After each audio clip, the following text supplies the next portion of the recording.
Hello,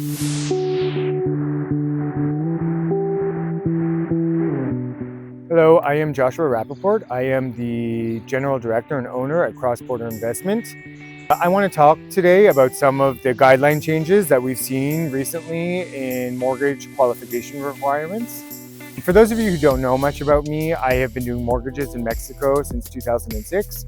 So at the time that I'm filming this video, that's pretty much 19 years. And throughout that time, I've seen periods when qualifying for a mortgage for foreigners, so for Americans and Canadians, has been very difficult. I've seen times when it's been very easy and kind of everything in between.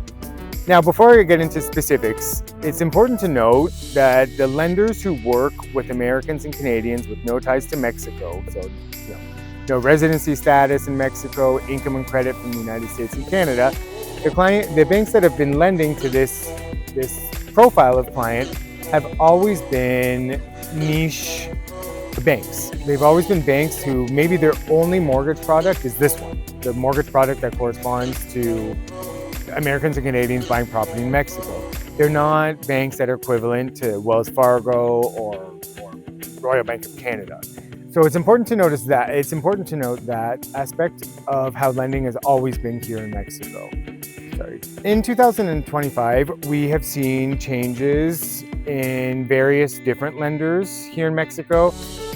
And basically the changes have been that some of these lenders who lend to Americans and Canadians with no ties to Mexico have basically decided to stop working that product. It's not, me kind of being an industry insider, it's not, not because of market trends or because change in law or anything like that. I just think it's kind of like a coincidence. Like with one lender, I think that it just hasn't been profitable for them. I think that they just haven't been able to make it work as a business model.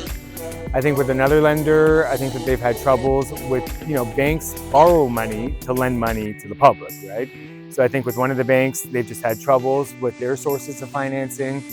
And what happens is, because like how I mentioned before, it's just a handful of niche banks. If 3 or 4 of these banks go away, that changes drastically the panorama.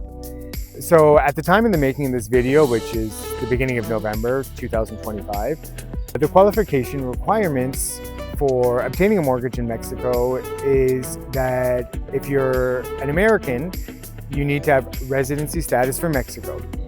You can use your income and credit in the United States to qualify, but you have to have residency status here in Mexico. So you have to have temporary residency status that has been renewed at least once, or permanent residency status. Okay. You also need to have a utility bill for a property in Mexico.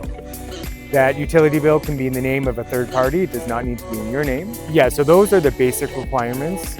For Canadians, we cannot use income documentation from Canada. So even if you're Canadian and you have residency status for Mexico, as of the making of this video, there are no loan products available for you. So, to recap, the loan products that are available are for clients who live and work in Mexico. That hasn't changed. So even if you're a foreigner that lives and works in Mexico, that means if you're living and working legitimately, you're going to have residency status, you're going to have bank statements, pay stubs, tax returns here in Mexico.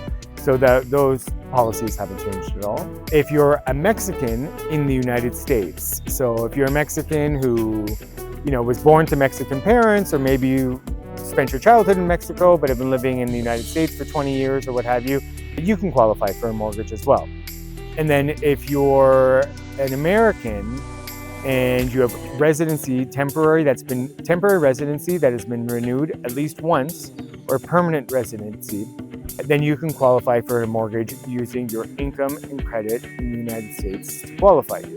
I understand that for some clients that this might be limited, for Canadians particularly, perhaps for Americans who don't have residency status in Mexico as well.